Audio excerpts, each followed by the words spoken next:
I transmigrated into a chasing the wife romance novel right in the middle of a wedding to my arranged fiancé. When the officiant asked if he was willing to marry me, he said no. Then, in front of everyone, he proposed to my bridesmaid. Bullet comments on the live stream went wild. Here it comes. The iconic scene. Heroine gets humiliated. Immediately marries the male lead's rival. Male lead's jaw drops. And the pursuit arc officially begins. Girl, look at the rival. He's totally shattered. What's so entertaining about that?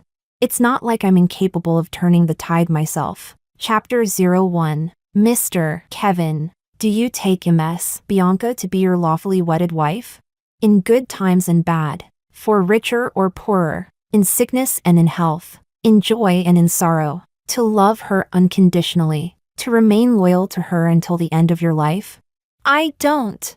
Kevin blurted out without a second's hesitation. The audience erupted in gasps. The officiant stood awkwardly, unsure how to proceed. Kevin turned to me and said, "Sorry, Bianca, but I think a person should be true to their heart. So, I can't go through with this family-arranged marriage." He said sorry, but his gaze was full of condescension, absolutely certain that I would cry, throw a tantrum, maybe even threaten suicide, begging him not to leave me. If I hadn't transmigrated here, the original Bianca would have done exactly that. Her father had just passed away. Her mother was a beautiful but clueless housewife. And Bianca majored in illustration, a profession totally useless for running a company. So her mother, still in mourning, begged the Kevin family to honor the engagement quickly so that Kevin could help manage the business. Otherwise, following local customs, no weddings could be held during the mourning period, at least not until next year's anniversary of death. Some more traditional families would even observe mourning for 3 full years.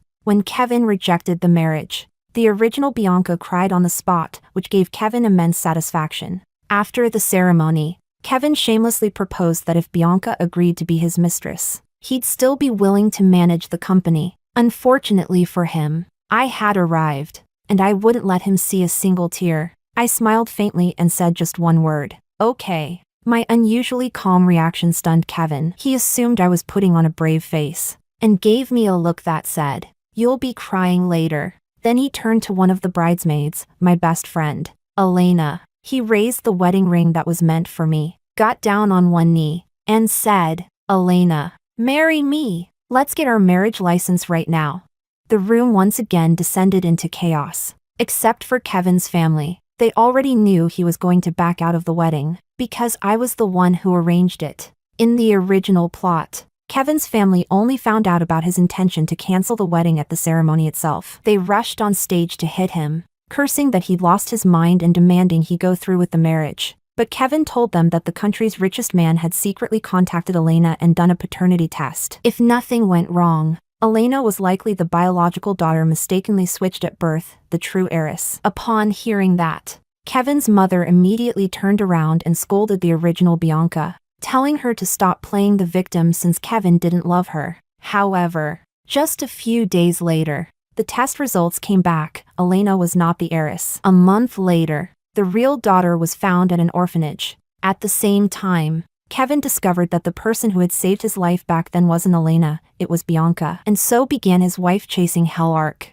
But the truth was, without the hotel business support from Bianca's family, the Kevin family couldn't run many of their operations. To prepare for the perfect revenge, 3 days before I transmigrated into Bianca's body, I had already secretly founded the Rock Solid Project. I also tipped off the richest man about the real heiress at the orphanage. This time, the real heiress did her DNA test just 1 day after Elena. I made a deal with the billionaire. If the express results confirmed the girl at the orphanage was his daughter, he should announce the results on my wedding day, right before the wedding started.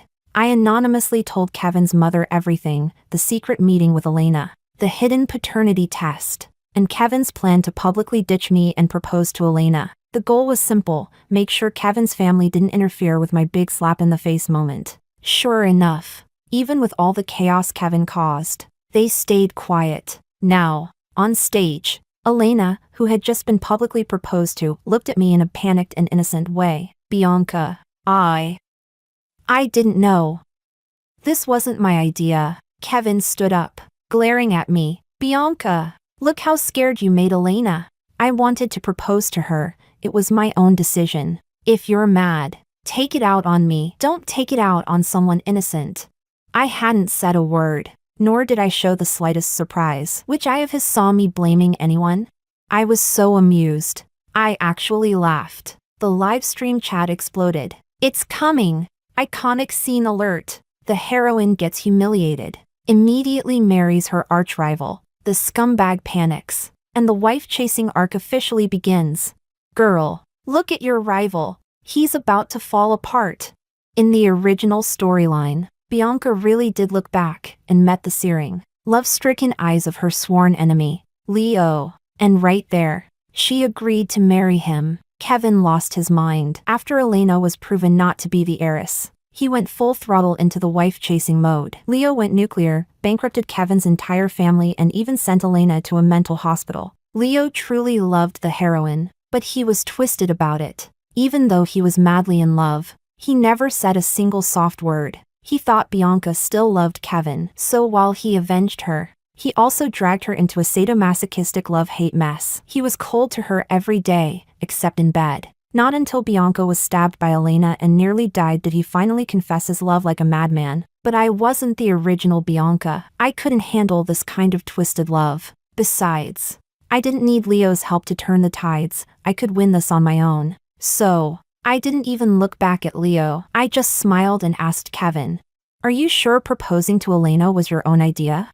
Kevin rolled his eyes impatiently. "Duh. What else?" I snapped my fingers. The giant wedding screen immediately stopped showing our wedding photos and switched to a video. On screen, Kevin and Elena. Location, the backseat of Kevin's luxury car. Post-passion, disheveled, cuddling. "Elena, if you really love me, then propose to me at the wedding." "Kevin, I don't know.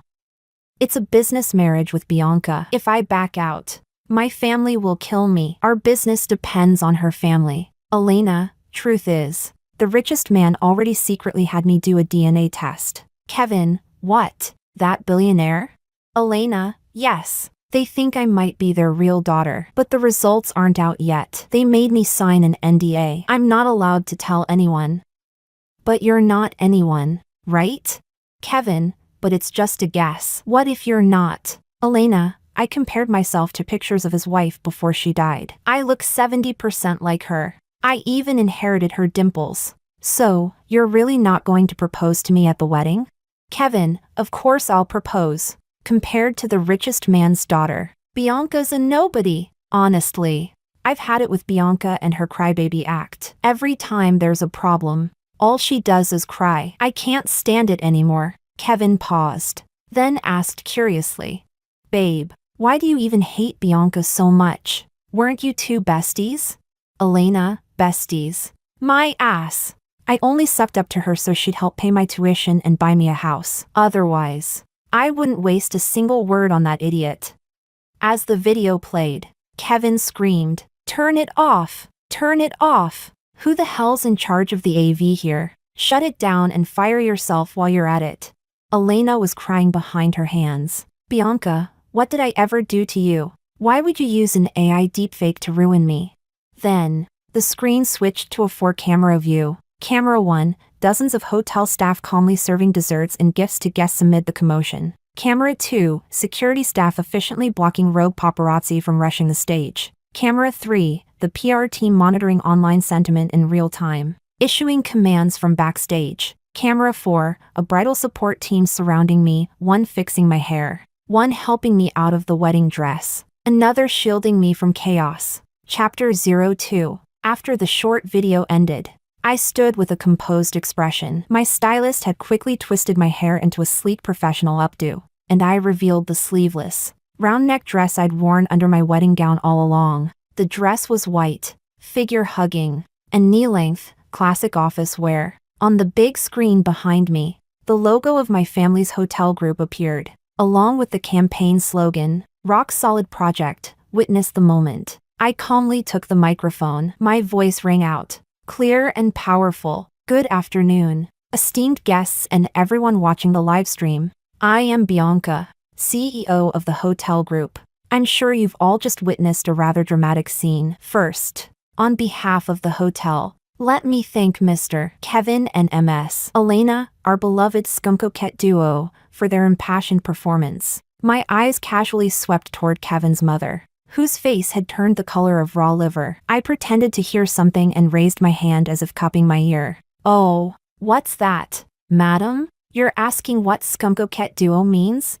Well, allow me to explain briefly. It's the perfect mix of a green TB *TCH and a sleazy jerk. Her face darkened several shades into black. I ignored her and turned toward the cameras. Thank you to our scum-coquette duo for offering up such raw emotional turmoil, and in doing so, providing the ultimate stress test for our rock-solid project. As you've seen, I continued, channeling the full confidence I once had as a project director. Faced with an unforeseen and extreme situation far beyond the standard wedding scenario, the newly formed rock-solid team behind me demonstrated impeccable professionalism and rapid crisis response. Order was maintained, guests were calmed, public opinion was monitored, and the core party involved, me, received unshakable backstage support. No breakdown, no despair, just elegance under fire. Mr. Kevin's public cancellation of the wedding and on-site proposal to another woman was a foolish act devoid of any contractual integrity. I regret it deeply, but from a business perspective, it perfectly validated the value of the rock-solid project. No matter the disruption, rock-solid ensures that your most important moments remain anchored. Your experience will not collapse because of a few unexpected hiccups. Today, right here, we proved that our company's commitment is truly rock-solid. Countless phones were now pointed at me. I smiled at the cameras and waved confidently. Therefore, I hereby announce the official launch of our group's high-end service solution, Rock Solid Project, effective today. Starting now, clients who book our Rock Solid package, be it for weddings, milestone birthdays, or other key events, will enjoy premium protection and contingency services provided by our elite team, tested to withstand even the most extreme scenarios. For details, please visit the Joe Hotel Group's official website or follow our newly launched Rock Solid Project account on social media. Book today and enjoy a 20% launch discount on all packages.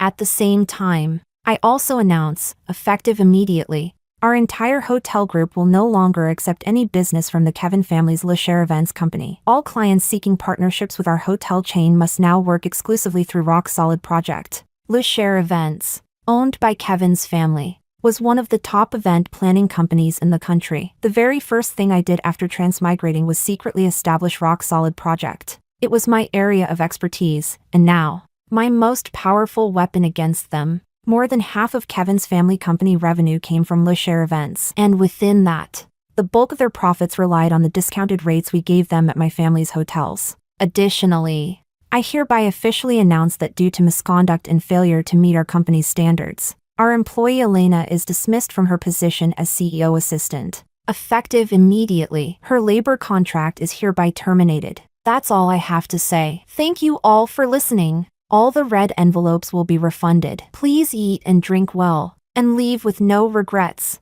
Once again, thank you. I handed the microphone back to the MC, smiled, waved, and left the stage gracefully with my team. Before we even exited the banquet hall, we heard another explosion of chaos behind us. My new assistant, Ruby, leaned in and whispered, "The tycoon just released the paternity test results on his official website. As expected, Elena is not the real heiress." I smiled and led the team forward, striding confidently past guests who stared in shock or admiration. The rest of the drama? Let the scum-coquette duo handle it. Kevin and Elena had planned to bask in the spotlight today, live-streaming their engagement and even heading straight to the marriage registry. They even spent a fortune inviting dozens of social media influencers to witness their moment. But now that the tycoon's paternity test results are out, revealing another woman as the real heiress, they got none of the glory they sought. Instead, the mockery came flooding in. Even Kevin's family, who had supported him breaking off the engagement, were now rushing forward to scold and beat the two of them. As for Leo, I didn't even spare him a glance the entire time. 8 years in the corporate trenches taught me that only immature boys confuse deep affection and mortal enemies in the same breath. Unfortunately for him, I'm an adult now. I don't need some emotionally stunted second male lead to help me punish cheaters and homewreckers. I can do it just fine on my own. My unexpected crisis PR move didn't just set the venue ablaze, it blew up the livestream too. Bullet comments. WTF, WTF, WTF? What kind of power move is this? Isn't she supposed to run crying into the guy's arms, thanking him for marrying her? Where's the promised hellscape of chasing his wife back? How's the plot supposed to continue now? Wake up, y'all. This queen brought her own storyline. What she just showed was textbook crisis PR and brand management. This female lead is not playing by the usual script. She just walked away? Brooding second male lead. What are you doing? Go after her. Chase her? Nah. Every word she said just hit all my pleasure points. All I want now is to watch her slay and build an empire on her own. Original novel readers are losing it. This isn't some naive little sweetheart, this is the Devil Wears Prada incarnated. Leo, I fixed my suit, memorized all my lines, and she didn't even look at me. I'm hooked. I want to see how long she, a helpless little girl, can last without a devoted second male lead helping her. Chapter 03. I returned to the company and convened an emergency shareholder meeting overnight. The original engagement between the former Bianca and Kevin was partly due to pressure from her mother, Autumn, and partly due to coercion from several senior shareholders led by Dominic. Both Autumn and Dominic believed the original Bianca was incapable of managing the company. The difference was, Autumn wanted to bind a capable man to her daughter through marriage, while Dominic believed he was the only one qualified to take the reins. Marrying Kevin was supposed to shut them both up. Dominic was the company's third largest shareholder after me and Autumn. He also had another identity. He was Elena's biological father. He had Elena through an affair during his marriage. But since he was a Phoenix man, a man from humble origins who married into wealth, his entire livelihood depended on his wife. So he never dared to acknowledge Elena. After Elena's mother died during childbirth, her family, unaware of who the father was, sent her to an orphanage. That's why the tycoon requested a paternity test with Elena. Elena and the real heiress were sent to the orphanage on the exact same day. Last year, Dominic's wife passed away, so he finally dared to consider recognizing Elena. His wife had been married before and had kids with her ex, and she refused to have more with Dominic. So Elena was his only bloodline. But after neglecting his duty as a father for so many years, he feared Elena wouldn't accept him. Learning that she worked at my company, he began frantically buying up shares, hoping to one day gain controlling interest and offer the company to Elena as a recognition gift. He was certain she'd accept him then. After becoming a major shareholder, Dominic constantly opposed the original Bianca's father. His involvement in repeated clashes eventually contributed to the stress-induced heart attack that took the father's life.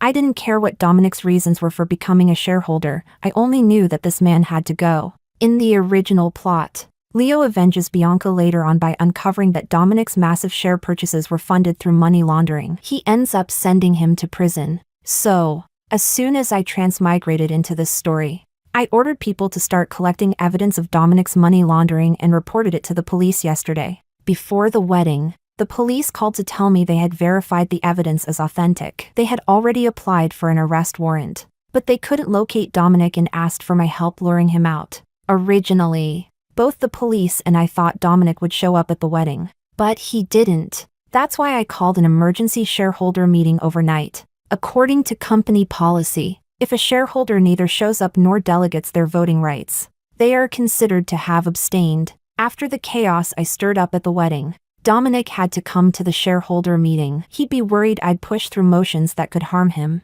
and his presence would let him sway other shareholders. I waited with the others in the boardroom for nearly an hour before Dominic finally strolled in, late, as always, and right behind him was Autumn. In the original story, Autumn had desperately begged Kevin at the wedding not to cancel the marriage. She even hit and scolded her daughter, saying she was useless for failing to win Kevin's heart. It wasn't until Leo stepped forward and offered to marry Bianca that Autumn finally smiled again. After all, Leo's family was far wealthier than Kevin's. To prevent Autumn from following that script and sabotaging my plans, I had secretly drugged her with a sleeping pill. Before the wedding even began, she was out cold, and I had someone quietly take her home. I didn't marry Leo on the spot, so for Autumn to appear now at a shareholder meeting she had never attended before, the reason was obvious. Sure enough, the moment she walked in, she scolded me, pointing at my nose. Bianca, are you insane? After how brutally you humiliated Kevin,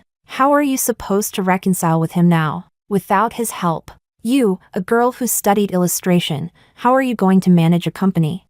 Dominic seized the moment to fan the flames. Young lady, your wedding fiasco turned this company into the city's laughingstock. If you can't even hold on to your man, how can we trust you to steer this corporate ship?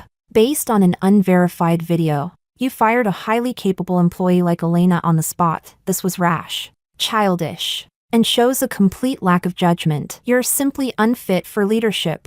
He slammed the table hard. I propose we immediately remove Bianca from her roles as chairwoman and CEO. We can't entrust the future of this company to a reckless, emotional little girl. Autumn immediately chimed in. Bianca, stop this madness. At this point, you should just hand the company over to your Uncle Dominic. At least we'll still have our shares and be able to survive. If you ruin everything, we won't even have a place to live. I'm begging you, stop this nonsense already. Please.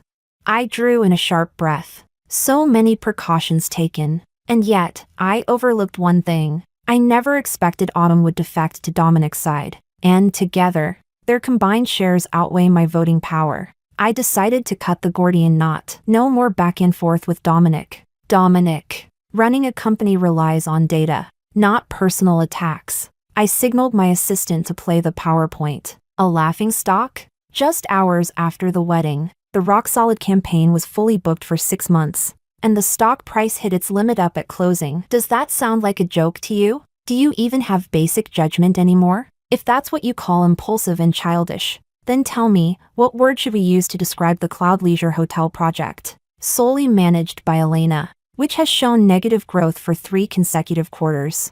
Dominic's expression darkened, and he snapped back. You're twisting the facts. That doesn't erase the shame you brought to this company. Speaking of shame, I shifted the tone, locking eyes with Dominic. I'm even more curious about something else. Mr. Dominic, the massive funds you used to acquire our company shares, where exactly did they come from? I opened a folder and presented a copy of a bank transaction record. According to this document, multiple shell companies under your name have had frequent financial dealings with an investment scam group currently under criminal investigation. Can you explain to all shareholders whether the funds you used to buy shares are clean or not? Dominic visibly panicked, slamming the table in forced bravado. Bianca, you dare investigate me? This is slander. I'll sue you for defamation.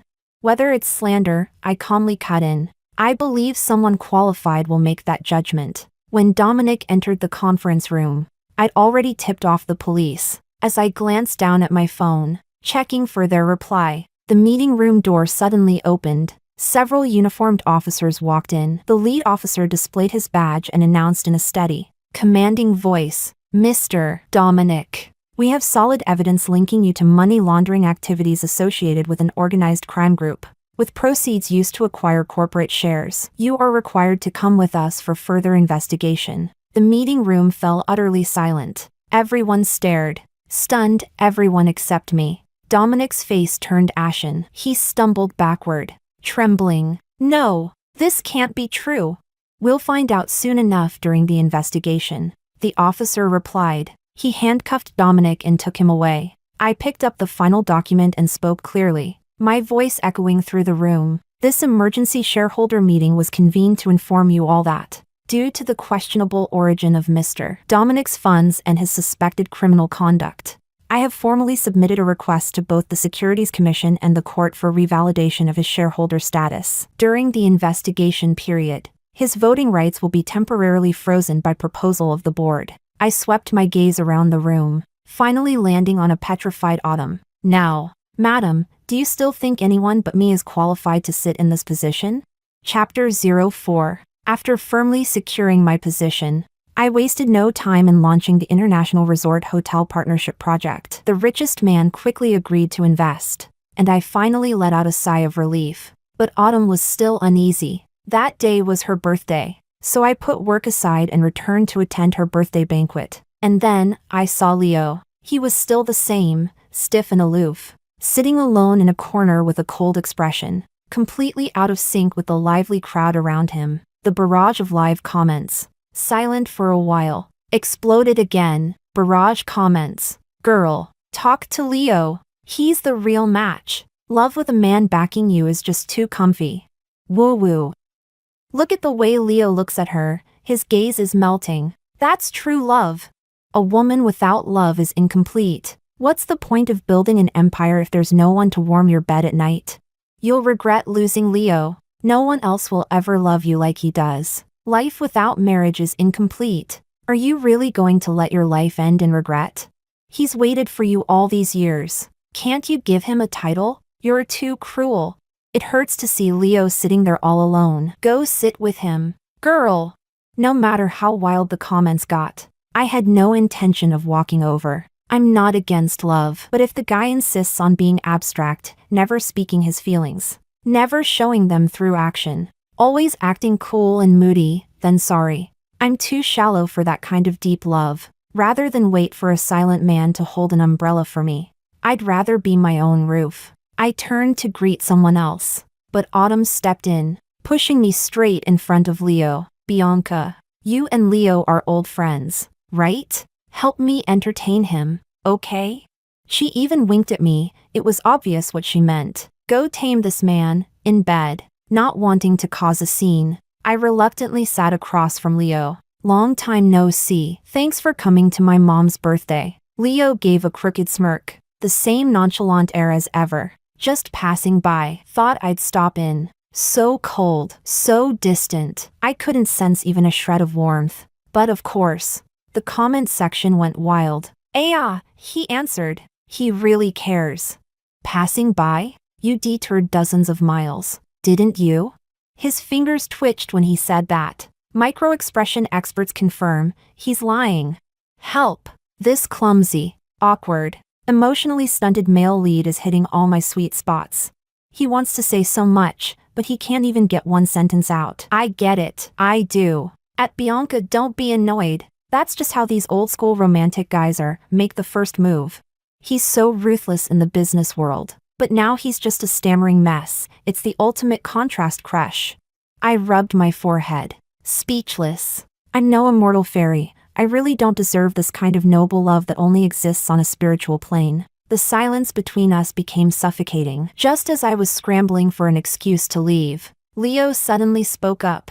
The smart hotel project, your direction wasn't stupid. Thanks. I was surprised. Still venom-tongued. But it sounded like a compliment. I wasn't used to it. Just as I was wondering if he was trying to shift their dynamic, he added stiffly, but your execution's still amateur. If you don't fix the security vulnerabilities, don't come crying to me later. Aw, there it was. Every word wrapped in concern. But the message was clear. Come back under my wing. Accept my protection. If this was when I had just transmigrated, I might have understood his words. After all, the original Bianca was raised to believe women should depend on men. But I've been here a while now, from the success of the rock-solid campaign, to outmaneuvering Dominic, to securing investment from the richest man. I've proven myself. If Leo still can't see my ability after all that, then frankly, he doesn't want to. Looking at the whole story, there's no doubt he's a man with a strong sense of responsibility. He'll take care of the heroine. He'll avenge her. He can't stand to see her hurt. But the one thing he never realizes is this. His sharp tongue and cold demeanor are what hurt her the most. Before he confessed his feelings, the heroine was living in constant torment. On one hand, grateful for his help. On the other, forced to endure his biting sarcasm. And now, with me here, someone who refuses to lean on him, he's back at it again. Unconsciously trying to tear me down. If I'm right, he probably thinks he's being incredibly considerate, emotionally moved by his own sense of sacrifice, always ready to shield me from the storm. Thanks for the reminder. I'll be cautious. I stood up to leave. There was really no point continuing the conversation. But after just a few steps, Leo rushed over and grabbed my arm. I'm talking to you. Woman, do you even understand what I mean? I stared at him coldly. He sighed. Forget it, fine. I give up. What I meant was, I can help you. You don't have to work so hard. I pulled my arm out of his grip. But I enjoy my current state. I don't feel like I'm working hard at all. That came from the heart. I truly do enjoy it. No one argues with me just for the sake of it. When I propose a plan, It gets executed without obstruction. Unlike before I transmigrated, writing a proposal only to have it ripped apart by some clueless rich second-gen boss, who then forced me to rewrite it dozens of times based on his ridiculous ideas, until it was unrecognizable. You, woman, I've said this much and you still won't take the hint? Can't you just climb down the ladder I'm handing you? Does every deeply devoted second male lead have to be this arrogant and boundaryless? Leo, don't act like you're not an outsider. I snapped, voice turning steely. Apparently, Autumn saw Leo grabbing my arm and got the wrong idea. She came over grinning from ear to ear. Oh ho ho! Another lover's spat? You two really are a pair of destined frenemies. Ha ha ha. But hey, there's an old saying, enemies are fated to meet. Why not just get engaged today while everyone's here? Mom. I shot her a warning glare, but too late. She wasn't looking, because she had already turned around, clapped her hands loudly, and shouted, Everyone, everyone, I've got a big announcement to make. I rolled my eyes so hard I nearly saw my past life. And Leo? That jerk was smirking, clearly pleased with his scheming. Looks like he had already teamed up with my mom in secret, planning to propose today. Chapter 05. Everyone turned to look at my mom. I picked up a glass of wine, stepped in front of her, and quickly spoke first. The good news is everyone here today will receive a free stay voucher for our new hotel. I'll have them sent to your phones shortly. I raised my glass with a smile. Thank you all for coming to celebrate my mother's birthday, wishing her many happy returns, and wishing all of you everything your hearts desire. After taking a sip, I stormed upstairs with a grim face. Of course, my mom and Leo followed me, with no other choice. I led them into the study. The moment the door shut, my mom started scolding me. Bianca, are you insane? I finally got Leo to agree to an engagement and you just ignore it? If you marry Leo, he can help you manage the company. Then you can go back to being a pampered parasite. Isn't that a good deal? I ignored her and looked straight at Leo. Why do you even want to marry me? Leo raised his eyebrows, casual and cocky as ever. Saw you're about to crash. Thought I'd give you a way out, let you come home and live easy. Comments exploded. He must have been watching her secretly. How else would he know she's struggling? Give her a way out. This is his clumsy way of saving her. He says you're not doing well, but what he really means is I want to marry you. Leo logic. Hurt her to show love. Deadass. If you don't want him, I will. Switch me in. I ignored the barrage and looked him dead in the eye. But Leo, I don't like you, and I'm not going to get engaged to someone I don't love. Leo's face went completely pale. His eyes locked on mine with a pained, wounded expression. I didn't want to be cruel, but someone like him, with an overactive imagination, needs things spelled out. Vague responses only fuel his delusions. Comments surged again. The FL is insane. How can she not want Leo? Deeply devoted men don't talk much, they feel deeply. She doesn't deserve him. Leo, look at me. You don't need to confess. I know you love me. I waved the comments away. Sick of the noise. My mom gave me a hard pinch. You little brat. Other than Leo, where are you gonna find a man this good? I answered calmly. Mom, to me, marriage is a bonus, not a rescue plan. I don't need a marriage to prove my life is complete. Her voice rose. What woman doesn't need to get married? I bit my tongue and kept my cool. If I meet someone I love, I will marry. Leo finally spoke again. Why can't that person be me? Bianca? All your so-called independence is just bluster because you had no one to rely on. Now that I'm offering you a shoulder, how long are you going to keep acting tough? I stared at him, unwavering. Leo, that's exactly the problem. What you're offering isn't a shoulder. It's charity from above. What I need is a partner, someone who can stand back to back with me against the world. But you seem to prefer playing the savior, just to validate your own worth. No matter how sturdy the crutch, it's useless to me, because I can walk and run on my own. I didn't want to keep going. I opened the door and left, didn't even go back to my room. I walked out of the villa. For a while after, neither my mom nor Leo bothered me again. With no internal friction, I was living incredibly free. But peace only lasted a couple of days. Kevin showed up. Ever since I publicly announced that we were severing ties with his company, Things had gone downhill for them. Their stock kept plummeting. Business was drying up. Many clients, needing access to our hotel resources, bypassed them and signed directly with Rockstone Initiative. I met Kevin in the company's reception room. His shoulders were slumped, his whole vibe a far cry from the arrogant man who humiliated me at the wedding. And honestly, I was loving it. Mr. Kevin, what brings you here? Please get to the point, I have a meeting in 5 minutes. He looked stunned for a second, then gave a bitter laugh. Are you really still the same Bianca? Spit it out, I said bluntly, not even pretending to be polite. He shook his head, self-deprecating. I deserve it. I threw away a pearl thinking it was a pebble. But Bianca, for old time's sake, stop right there. I raised a hand to cut him off. There is no old-time sake. There was only a business deal, and we never even closed it. Kevin puffed out his cheeks and exhaled hard. All right then, let me ask just one question. If I begged you to work with our company again, would you say yes? No. I didn't even hesitate. After the disgusting stunt you pulled with Elena, you should have known, coming to beg me would only get you humiliated. I stood up, striding toward the door without turning around. I've got a meeting now. You know your way out. As for his expression, I didn't care to look. What I do know.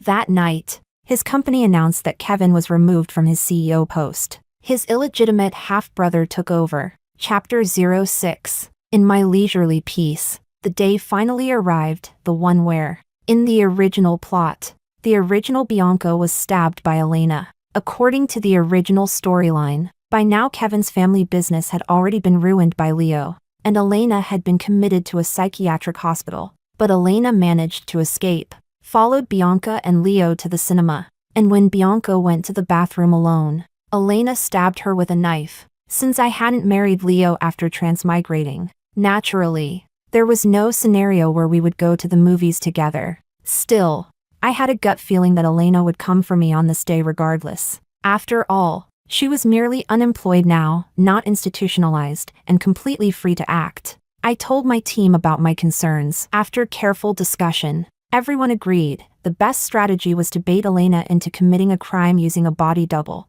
So I spent the entire day safely tucked away in the presidential suite of my hotel. One of my female bodyguards, whose figure closely resembled mine, dressed in my clothes and put on makeup to look like me. She went in and out of the company building as a decoy. By the evening, news came Elena had attacked the bodyguard with a knife in a restaurant bathroom and was caught red-handed. After being sentenced, Elena requested to see me. I went. She stared at me in a daze. You're not the real Bianca. Who are you? Amused, I countered. Why would you say I'm not the real Bianca? Elena suddenly erupted. Because the real Bianca is stupid. Whenever something happened, she only knew how to ask me what to do. She had zero ability to fight back. She'd do whatever I wanted. Oh. I leaned forward, my gaze sharp like a blade as I locked eyes with her. So, you admit it, you've always known exactly what role you were playing in Bianca's life, haven't you? A parasite who fed on her trust and dependence just to feel like you mattered. Does that sound about right? You're spouting nonsense, Elena screamed. Bianca was just dumber than me. She deserved to be used by me. Smarter, are you? I leaned back into the chair, my tone calm but every word struck like a dagger. Then tell me, without Bianca to contrast you, what are you? Your family? Your skills? Your pathetic charm that only shines when teamed up with a scumbag, is that what you're proud of? As her face turned ghostly pale, I pressed on, slow and steady, like I was stating an obvious fact. The cleverness you pride yourself on? That only existed because Bianca was too kind to question you. Every victory you claimed came from the unguarded trust she offered you with her back turned. But if she had just turned around and looked at you head on, Elena, your so-called brilliance wouldn't have had anywhere to hide. You're nothing but an idiot. I couldn't help but curse for the original Bianca and all the love she gave to the wrong people. If you were really that smart, Kevin wouldn't have dumped you like trash. Ah. Elena completely broke down. She clutched her ears and screamed hysterically, tears streaming down her face. Shut up. Shut up. You shut up. It's not true. That's not how it was. She rambled incoherently. It was clear her mind was no longer sound. As for me, I simply stood up and calmly straightened the hem of my slightly wrinkled shirt. Then I softly told the officer nearby, "This woman's emotions seem unstable. I recommend she be taken to a psychiatric hospital for evaluation." Not long after, I received word Elena was officially diagnosed with schizophrenia and placed under supervised treatment. A few days later, the Kevin family's company declared bankruptcy. Turns out, that illegitimate son who replaced Kevin was a complete fool. He actually signed a clearly rigged contract, dragging the entire company straight into hell. The day I received the news, I happened to be at the airport with the Rockstone strategy team, preparing for an island retreat, part team building, part market research for our next hotel project. Suddenly, a woman's harsh voice rang out beside me. "How much longer are you going to stare? Is she prettier than me or what?" Instinctively, I turned my head, only to lock eyes with Kevin. Next to him was a woman yanking on his ear, old enough to be his mother. When she noticed me looking, the woman rolled her eyes and dragged Kevin away like a scolded dog. My assistant Ruby leaned in and explained, "Rumor has it he sold his family's company to that woman. She promised to make him CEO again." I blinked. "So, Kevin sold his body?" Ruby shrugged. "Call it what you will, but right now, he's that woman's lapdog. That's a fact." I chuckled and shook my head, no interest in digging further. After our island trip, I returned to my joyful, single life. As for love and fate, I'll just wait for the right season to bloom. The live comment feed hadn't shown up in ages. Guess I pissed off all the fans who wanted me to marry their beloved deeply devoted second male lead.